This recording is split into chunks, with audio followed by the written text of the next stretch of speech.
आज शाम के वचन के मनन के लिए हम निकालेंगे दूसरा थिस्सलुनीकियों उसका दूसरा अध्याय, सेकंड थिस्सलुनीकियंस चैप्टर 2, दूसरा थिस्सलुनीकियों उसका दूसरा अध्याय और उसकी 15वीं आयत को पढ़ेंगे, verse 15। Second Thessalonians chapter 2 verse 15। दूसरा थिस्सलुनीकियों दूसरा अध्याय उसकी 15वीं आयत। इसलिए हे भाइयों, स्थिर रहो और जो जो बातें तुमने चाहे वचन या पत्री के द्वारा हमसे सीखी हैं उन्हें थामे रहो। यहाँ पर एक बहुत छोटा सा स्टेटमेंट पौलुस प्रेरित का हम देखते हैं थिस्सलुनीकियों की कलीसिया को। थिस्सलुनीकियों की कलीसिया जो है वो बहुत अच्छे विश्वासियों की कलीसिया है, और उन अच्छे विश्वासियों के समाचार को जब पौलुस प्रेरित सुनते हैं तो वो इस बात को कलीसिया के विश्वासियों को देना अहम समझते हैं कि जिस प्रकार ये विश्वासी हैं वो उसमें स्थिर रहें, उसमें स्थिर रहना उनके लिए बहुत आवश्यक है। पौलुस थिस्सलुनीकियों की कलीसिया के विश्वासियों को ये बात बोलता है, और विश्वासियों की बात बोलता है कि तुम जहां तक मसीह में पहुंचे हो उसमें स्थिर रहो। ये लाइन नहीं लिखी है, उसका मतलब ये है कि प्रभु यीशु मसीह में कलीसियाई जीवन में तुम जहां तक पहुंचे हो वहां तक अपने उस आत्मिक जीवन में स्थिर रहना बहुत जरूरी है, क्योंकि ये विश्वासी जो थे काफी आगे बढ़े हुए विश्वासी थे।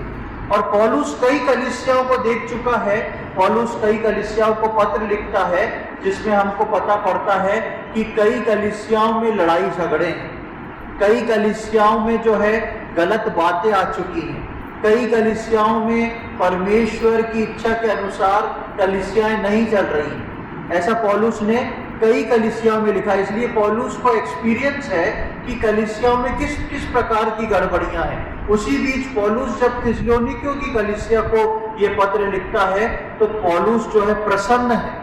क्यों प्रसन्न है? क्योंकि पौलुस इस बात को बोलता है कि ये कलीसिया जो है बहुत अच्छी कलीसिया है, आत्मिक रीति से बहुत आगे की ओर आगे बढ़ने वाली कलीसिया है, और जैसा प्रभु चाहता है उसके विचार में चलने वाली कलीसिया है। यदि हम इसके पहले अध्याय की 3री और 4थी आयत को पढ़ें, वहां देखें इस कलीसिया के गुण के बारे में पौलुस बताता। पहला अध्याय 3री और 4थी आयत।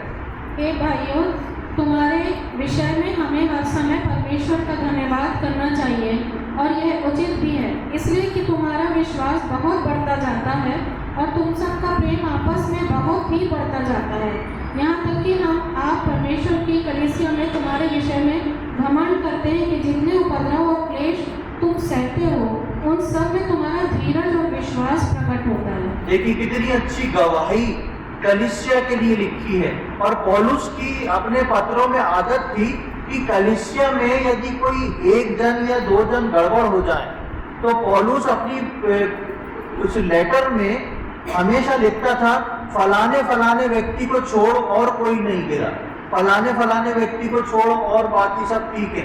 लेकिन यहाँ पे पौलुस प्रेरित किसी व्यक्ति का नाम नहीं ले रहा, पूरी कलीसिया का नाम ले रहा है, और पूरी कलीसिया के लिए वो बोलता है कि तुम्हारे विषय हमें हर समय परमेश्वर का धन्यवाद करना चाहिए। ये हमारे लिए अनिवार्य है कि हम तुम्हारे लिए परमेश्वर का धन्यवाद करें, क्योंकि तुम्हारा विश्वास बहुत बढ़ता हुआ है, तुम्हारा विश्वास जो है वो बढ़ता जाता है। और विश्वास के साथ साथ वो क्या बोल रहा है कि तुम्हारा प्रेम आपस में बहुत ही बढ़ता जा रहा है।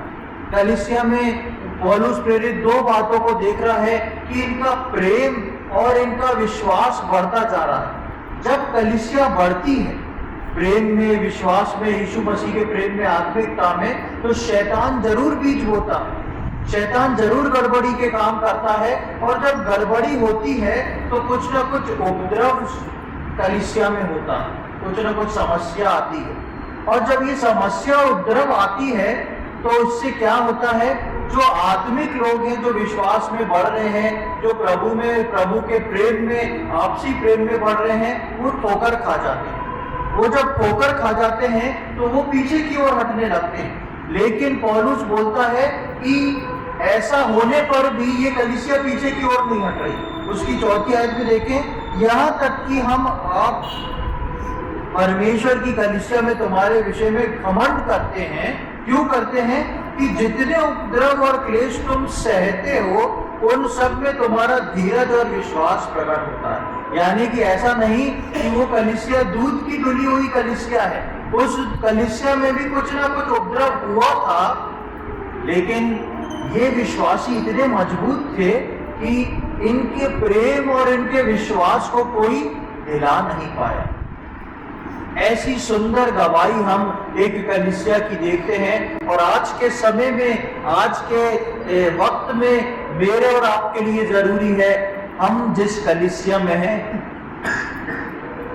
उस कलीसिया को हम ऐसा सुंदर कलीसिया बनाएं। एक ऐसी कलीसिया में, हम जिस भी कलीसिया में हैं, हम उस कलीसिया में प्रभु ने आपको रखा इसलिए है कि आप उसको सुंदर बना दें। आप अपने प्रेम से उस कलीसिया को भर दें, आप विश्वास से उस कलीसिया को भर दें, ताकि लोग उन्नत हो। अक्सर लोग सोचते हैं कि हम कलीसिया क्यों जाते हैं?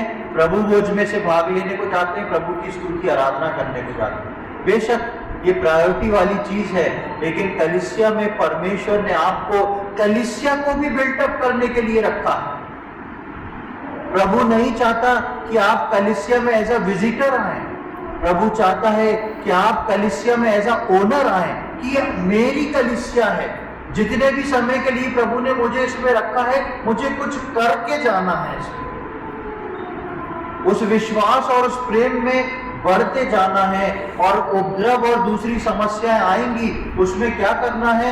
धीरज दिखाना है।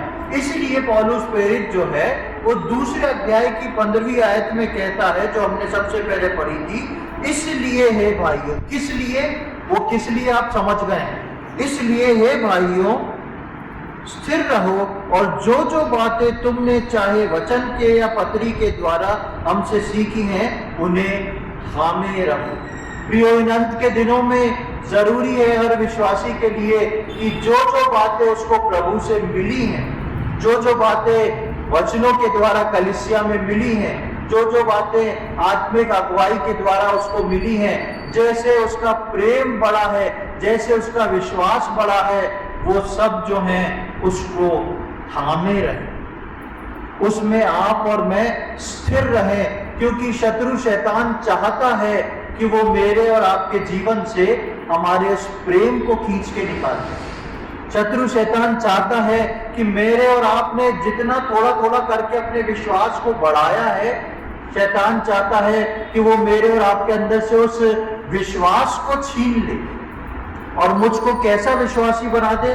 लड़ने झगड़ने वाला विश्वासी बना दे। इसलिए यहाँ पर लिखा है कि तुम्हारी कलीसिया में भी उपद्रव तो हुआ, लेकिन तुमने उन सबको सह लिया। इसलिए पौलुस बताता है कि इस विश्वास में स्थिर रहना बहुत जरूरी है। विश्वास में आना आसान है, प्रभु यीशु मसीह पर विश्वास करना आसान है, लेकिन जितना हम विश्वास और प्रेम और आपसी प्रेम को गेन करते जाते हैं, उसमें स्थिर रहना कठिन होता जाता है, उसमें बने रहना कठिन होता जाता है। और पौलुस प्रेरित के द्वारा प्रभु यही कलीसिया को कहलवाता है कि विश्वास में आने के बाद विश्वास में जो है वो बने रहना मेरे और आपके लिए जरूरी है। अपने विश्वास को लेकर मसीह यीशु में स्थिर रहना जो है एक मेंटेनेंस है। विश्वास में आना मतलब कोई चीज को परचेस करके हम आ गए हैं, हालांकि हमको परचेस करने की जरूरत नहीं पड़ी, लेकिन विश्वास में आना मतलब हम प्रभु में यूं ही आ चुके हैं, लेकिन उस विश्वास में आके उसमें स्थिर रहना जो है एक मेंटेनेंस है। मेंटेनेंस में हर दिन आपको अपना प्रभु को देना पड़ेगा, हर दिन आपको अपने विश्वास और प्रेम के लिए देना पड़ेगा, तभी आप उसमें स्थिर रहेंगे। वरना ऐसे बहुत सारे लोग हैं जो आए तो विश्वास में, प्रेम में, लेकिन वो स्थिरता में कभी स्थिर नहीं रहे। जो इसमें स्थिर रहते हैं, जो लोग इसमें स्थिर रहते हैं, वो अपने जीवन में उस लक्ष्य तक पहुंचते हैं जो लक्ष्य प्रभु ने उनके लिए रखा है। अब आप समझे कि ये विश्वास में स्थिर रहना क्यों जरूरी है। विश्वास में स्थिर रहना इसलिए जरूरी है कि यदि हम इस विश्वास में जो हमने अब तक पाया है स्थिर रह के इसमें आगे बढ़ते जा रहे हैं, तो हम तब जाके उस लक्ष्य को प्राप्त करते हैं जो लक्ष्य प्रभु यीशु मसीह ने मेरे और आपके लिए रखा हुआ। हम यूसुफ के जीवन में जब देखते हैं तो एक बहुत छुपे हुए उदाहरण को देखते हैं। अक्सर हम यूसुफ के बारे में, याकूब के पुत्र यूसुफ के बारे में पढ़ लेते हैं और हम उस बारीकी को नहीं समझ पाते हैं। यूसुफ को परमेश्वर ने चुना था और यूसुफ के जीवन में सब अच्छे अच्छे गुणों को परमेश्वर ने बचपन से दिया था। उसका बाइबल में जिक्र 17 वर्ष की उम्र में से हम देखते हैं और उस छोटी सी उम्र में परमेश्वर ने यूसुफ को चुन के उसमें अच्छे अच्छे गुण को दिया था और यूसुफ के पास विश्वास भी था, यूसुफ के पास प्रेम भी था। लेकिन जब तक वो अपने लक्ष्य तक नहीं पहुंच गया तब तक जो कुछ भी था यूसुफ उसमें स्थिर रहा। यूसुफ परमेश्वर का चुना हुआ था, परमेश्वर उसको उससे दर्शन के द्वारा बातें किया करता था। कुछ बातों को हम यूसुफ के जीवन से देखेंगे, मेरे साथ निकाले। उत्पत्ति उसका 37वां अध्याय, जेनेसिस चैप्टर 37, उत्पत्ति उसका 37वां अध्याय और उसकी 5वीं आयत को पहले पढ़ लें। मैं कुछ वर्ष को आपके सम्मुख रख के उसको समझाऊंगा, बाकी आप सब जानते हैं। 37:5 यूसुफ ने एक स्वप्न देखा और अपने भाइयों से उसका वर्णन किया, तब वे उससे और भी द्वेष करने लगे। अब यहाँ पर जैसे मैंने बताया, यूसुफ को परमेश्वर ने बचपन से चुन लिया था और परमेश्वर उससे स्वप्न के द्वारा दर्शन दिया करता था और भविष्य में होने वाली बड़ी बड़ी बातों को परमेश्वर यूसुफ को बताया करता था। और ये अपने भाइयों में सबसे छोटा था, इसलिए यदि ये कुछ बोलेगा तो बड़े भाई लोग जो है उतनी वैल्यू नहीं करेंगे। क्यों? अरे ये छोटा है, इसको कुछ नहीं मालूम। लेकिन हम देखते हैं कि यूसुफ प्रभु में था और जब उसने स्वप्न के कारण उसके भाइयों ने उससे द्वेष रखना शुरू किया तब वो प्रभु में स्थिर रहा, प्रभु में स्थिर था, प्रभु में आनंदित था। लेकिन जब उसके भाइयों ने इस काम को करना शुरू किया, जब उसने सबसे पहली बार स्वप्न देखा, खुशी खुशी जाके अपने भाइयों को बताया, तो लिखा है कि उसके भाई जो थे उससे द्वेष करने लगे। 5वीं आयत में हम पढ़ते हैं, तब वे उससे और भी द्वेष करने लगे। पहले तो वो छोटा था, अपने पिता का लाडला था, इसलिए द्वेष करते थे। उसके बाद हम देखते हैं कि जब उसने प्रभु में आके उन बातों को देखना शुरू किया, क्यों? क्योंकि वो लोग जो है इस दर्शन को नहीं पाते, प्रभु इनको दर्शन नहीं दे रहा है, प्रभु उसको दर्शन दे रहा है, तो इस उन लोगों के लिए बड़ी एक द्वेष की बात है, ये इतना छोटा है और परमेश्वर इससे कैसे बात कर रहा है। और हम देखते हैं कि वो द्वेष करने लगे। जब यूसुफ को पता पड़ा होगा, जब यूसुफ को ये महसूस हुआ होगा, मेरे भाई लोग मेरे को जो परमेश्वर में मैं बढ़ रहा हूं उसके कारण मुझसे द्वेष कर रहे हैं, कितना दुखित हुआ होगा। लेकिन उसका दुख संयम में बदला और इस स्टेज पे उस 17 साल की उम्र में यूसुफ जो था वो स्थिर रहा, अपनी उस कंडीशन में यूसुफ स्थिर रहा। उसके बाद उसकी 9वीं और 10वीं आयत में आए, वहां देखिए वहां क्या लिखा है, 9th and 10th वर्ष। फिर उसने एक और स्वप्न देखा और अपने भाइयों से उसका भी यूं वर्णन किया, सुनो मैंने एक और स्वप्न देखा है कि सूर्य और चंद्रमा और 11 तारे मुझे दंडवत कर रहे हैं। इस स्वप्न का उसने अपने पिता और भाइयों से वर्णन किया। तब उसके पिता ने उसको डांट कर कहा, ये कैसा स्वप्न है जो तूने देखा है? क्या सचमुच मैं और तेरी माता और तेरे भाई सब जाकर तेरे आगे भूमि पर गिर के दंडवत करेंगे? यहाँ पर हम देखते हैं कि वही यूसुफ जो है स्थिर रहा, इसलिए उसने एक और दर्शन को देखा और वो दर्शन पहले दर्शन से और बड़ा था। जब उसके भाइयों को उसने जाके बताया तो उसके भाइयों ने उस पर विश्वास नहीं करा, उस पर क्रोधित हुए, उसको दुखी कर दिया। उसने वही दर्शन जाके अपने पिता को बताया, तो पिता ने भी उसको डांट दिया, ये कैसा दर्शन देख रहा है, क्या तेरे माता पिता जाके तुझको दंडवत करेंगे, ऐसा हो सकता है क्या? लेकिन जो बात होने वाली थी आगे आने वाले समय में, वो परमेश्वर किसको दिखा रहा था? यूसुफ को दिखा रहा था। और यूसुफ के सामने नाराज होने, यूसुफ के सामने दुखी होने, यूसुफ के सामने पीछे हटने का एक अच्छा अवसर था, क्योंकि कोई उसको नहीं समझ रहा था, कोई उसका घर वाला उसको नहीं समझ रहा था। यानी कि जिस स्थान पर वो था वहां पे कोई ह्यूमन बीइंग उसको नहीं समझ रहा था, लेकिन यूसुफ परमेश्वर में स्थिर रहा। कई बार मेरे और आपके जीवन में ये स्थिति आती है कि हमको लगता है मेरी बात को, मेरी भावना को, मेरे अंदर के मन को कोई समझ नहीं पा रहा, और उसके बाद हम अपने अपने विचारों को निकालते हैं, मेरे को ऐसा कर लेना चाहिए, मुझको वैसा कर लेना चाहिए। लेकिन यूसुफ यहाँ ऐसा कुछ नहीं कर रहा है।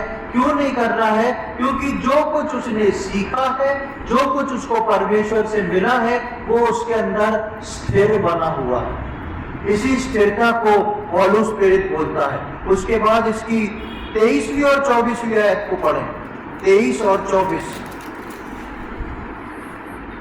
इसलिए ऐसा हुआ कि जब यूसुफ अपने भाइयों के पास पहुंचा, तब उन्होंने उसका रंग बिरंगा अंगरखा जिसे वह पहने हुए था उतार लिया और यूसुफ को उठाकर गड्ढे में डाल दिया। वह गड्ढा सूखा था और उसमें कुछ जल ना था।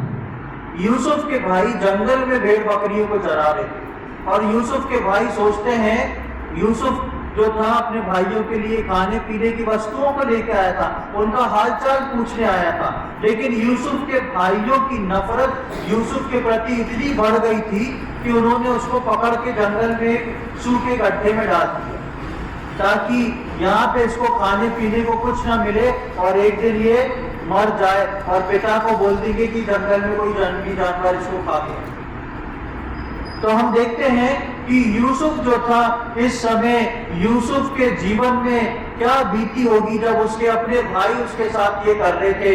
लेकिन यूसुफ ने, वहां पे हम यूसुफ की कोई प्रार्थना को नहीं देखते हैं, परमेश्वर मेरे साथ ये क्या हो रहा है, मेरे साथ आप ये किस बात को कर रहे हैं, मैंने ऐसा क्या किया था जो मुझको ये बदला मिल रहा है। लेकिन यूसुफ ने जो कुछ थामा था, यूसुफ उसके अंदर स्थिर है। उसके बाद उसके 39 चैप्टर में आ जाए, उसका 20 और 21 पढ़ लें, 39 का 20-21।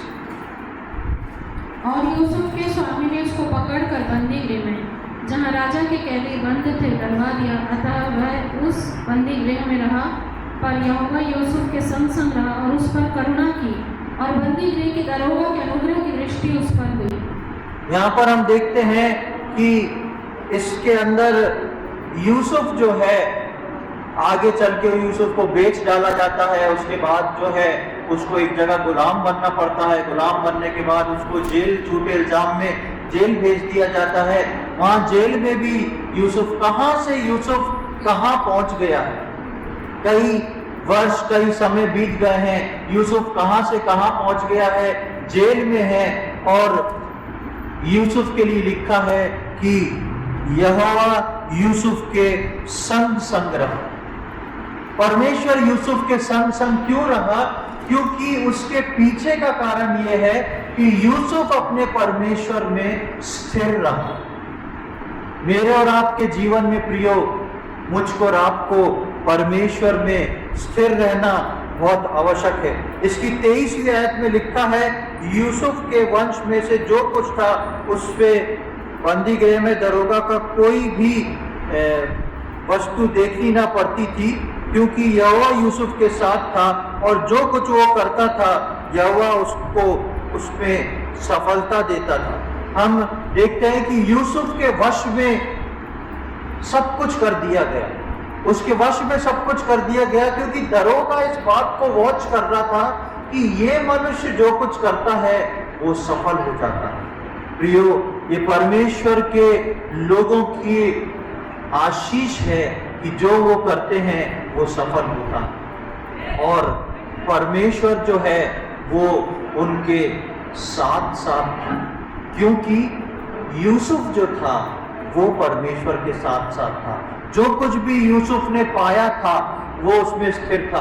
इसलिए पौलुस प्रेरित थिस्सलुनीकियों की कलीसिया को इस बात को लिख रहा है कि मैं परमेश्वर का बहुत धन्यवाद देता हूं, अनिवार्य रूप से धन्यवाद देता हूं। क्यों? क्योंकि तुम्हारा प्रेम बहुत बढ़ गया है, तुम्हारा विश्वास और बहुत बढ़ गया है, और इसलिए मैं तुमसे विनती करता हूं कि तुम इसमें स्थिर बने रहना। प्रियो, आज परमेश्वर का वचन मुझसे और आपसे इस बात को बताता है, जरूरी नहीं हम बहुत आत्मिक हो सकता है हम एवरेज आत्मिक हो सकता है हम बिगिनर हो सकता है हम मैच्योर विश्वासी हो, हम जहां तक भी पहुंचे हैं वहां पे स्थिरता में रह के आगे बढ़ना मेरे और आपके लिए बहुत जरूरी है। हम कभी भी उस स्थिरता को ना गंवाएं। स्थिरता में रहने का मतलब है प्रभु यीशु मसीह में एक हर रोज जीवन की वो नई चाल चलना, एक कांस्टेंट वॉक। कई बार शैतान हमको बहकाता है और बोलता है प्रभु में आगे बढ़ो, प्रभु में आगे बढ़ो। क्यों करता है? जब शैतान हमको ऐसा बहकाता है ना, तो हम प्रभु में दौड़ लगाना शुरू कर देते हैं, और जब हम दौड़ लगाते हैं तो ठोकर खा के गिर जाते हैं, और जब ठोकर खा के गिरते तो हम सोचते हैं परमेश्वर ने तो मुझे बचाया नहीं, मैं तो परमेश्वर के लिए चल रहा था। लेकिन परमेश्वर का वचन इस बात को बताता है, विश्वासी जीवन में आप दौड़िए नहीं, विश्वासी जीवन में आप सो मत जाइए, विश्वासी जीवन में आप ठहर मत जाइए, लेकिन विश्वासी जीवन में एक कांस्टेंट वॉक होना जरूरी है। हर दिन प्रभु में एक नई चाल, ना भागना है आपको, ना सोना है, ना ठहर जाना है। हर दिन एक एवरेज कांस्टेंट वॉक जरूर करें, ताकि वो आपको आपके आत्मिक जीवन में स्थिर बना के रखे। हम आज कैसे प्रभु में स्थिर रह सकते हैं? दो बातें हैं जिनके विषय में जल्दी से मैं बता के समाप्त करूंगा। पहली बात है अपने विश्वास को लेकर अपने प्रभु में, अपने विश्वास को लेके अपने प्रभु में, यानी कि जो विश्वास परमेश्वर में मैंने और आपने पाया है, जिस दिन हमने प्रभु यीशु मसीह को अपना उद्धारकर्ता के रूप में ग्रहण किया है, उस विश्वास को लेके हर दिन उसमें बढ़ना जो है हमारे स्थिरता का कारण होता है। हम हर दिन प्रभु में चले। एक दिन गैप हो सकता है, कोई इमरजेंसी के कारण, कोई काम के कारण आपका परमेश्वर के साथ संबंध में एक दिन का गैप हो, लेकिन दूसरे दिन उसको कंटिन्यू करें, तीसरे दिन उसको कंटिन्यू करें। हर रोज प्रभु के साथ वो नई चाल चलना जरूरी है। हर मीटिंग्स में अपने आप को प्रभु के लिए रखना जरूरी है, चाहे वो गुरुवार की हो, चाहे वो शनिवार की हो, चाहे वो संडे की हो, चाहे वो मंगलवार की फास्टिंग प्रेयर हो। हर प्रार्थना सभा में, हर बाइबल स्टडी में मुझको और आपको अपने आप को जागरूक रखना जरूरी है, क्योंकि ये मेरे और आपके जीवन की आत्मिक स्थिरता का एक हिस्सा है।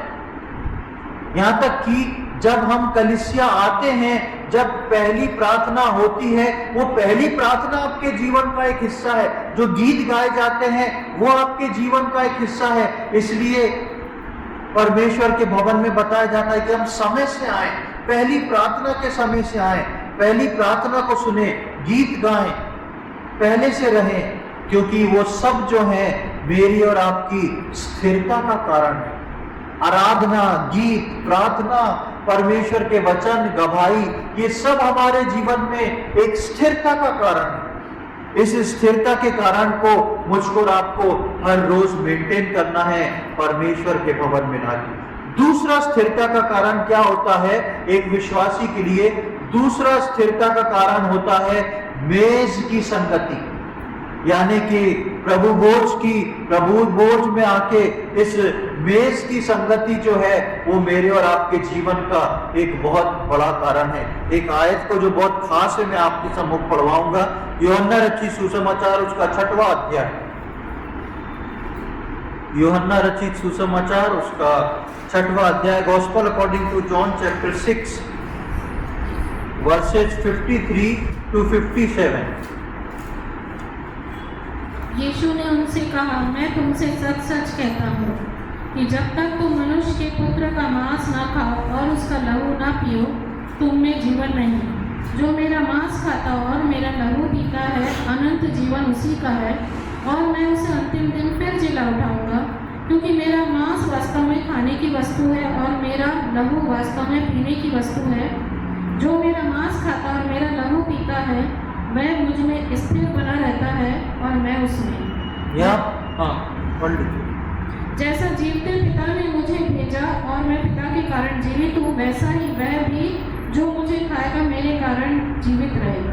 यहाँ पर हम देखते हैं प्रभु यीशु मसीह अपने लोगों से एक खास बात को बोल रहा है। प्रभु यीशु मसीह बोल रहा है, जो मेरा मांस खाए, मेरे लहू को पिए, वो मेरा है, वो मुझ में जीवित रहता है। यीशु मसीह ने जब ये बात बोली तो यहूदी पलट गए कि ये कैसे संभव है। लेकिन यीशु मसीह, जो हमने अभी पहला कुरिन्थियों उसके 11वें अध्याय में पढ़ा, कि यीशु मसीह का मांस जो है वो ये मेज में रखी हुई रोटी है। यीशु मसीह का लहू जो है वो दाखरस है, यानी कि वो मांस और लहू स्मरण की मेज है। वो यीशु मसीह के शरीर का और उसके लहू का एक प्रतीक है। और उसमें प्रभु बोलता है, जो मेरे मांस में से खाता और मेरे लहू में से पीता, यानी कि जो इस मेज में रखी हुई रोटी में से भाग लेता है, वो मुझ में पहली बात तो जीवित रहता है। और जीवित रहने के बाद जो है वो बोलता है 56वीं आयत में 56 वर्ष, जो मेरा मांस खाता और मेरे लहू से पीता है वो मुझ में स्थिर बना रहता है। पौलुस प्रेरित क्या बोल रहा है? स्थिर बने रहो। आपकी स्थिरता जो है वो ये प्रभु बोझ में है।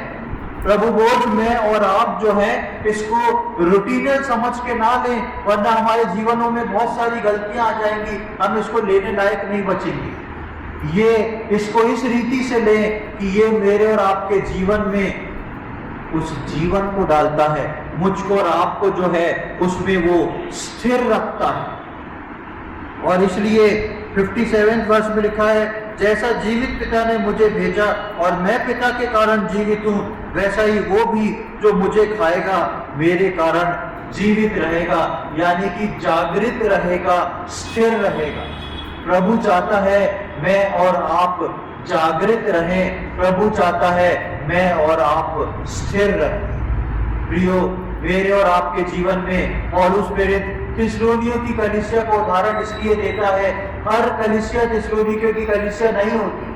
बहुत से मैच्योर और अनमैच्योर बिलीवर इसके अंदर पाए जाते हैं, लेकिन परमेश्वर बोलता है कि मुझको और आपको मैच्योरिटी की ओर बढ़ना है, और उस मैच्योरिटी के लिए मुझको और आपको स्थिर रहना है। जितना अब तक मैंने और आपने पाया है और पाने के लिए दौड़े नहीं, बेशक रोज कोशिश करें प्रभु के ज्ञान को प्राप्त करने के लिए, परमेश्वर के वचन को प्राप्त करने के लिए, प्रार्थना में समय बिताने के लिए, उपवास में समय देने के लिए हर रोज कोशिश करें कि हमारा दिन इसमें बढ़ता जाए।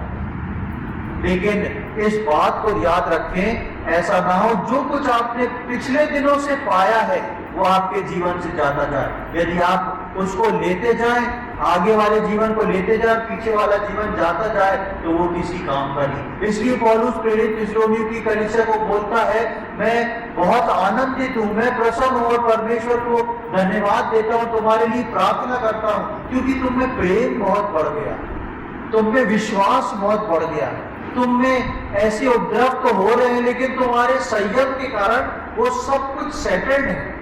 प्रियो, मेरे और आपके जीवन में, चाहे वो मेरे और आपके परिवार की स्थिति हो, चाहे कलीसिया की स्थिति हो, इस बात को सोच के देखें क्या सब कुछ सेटल्ड है।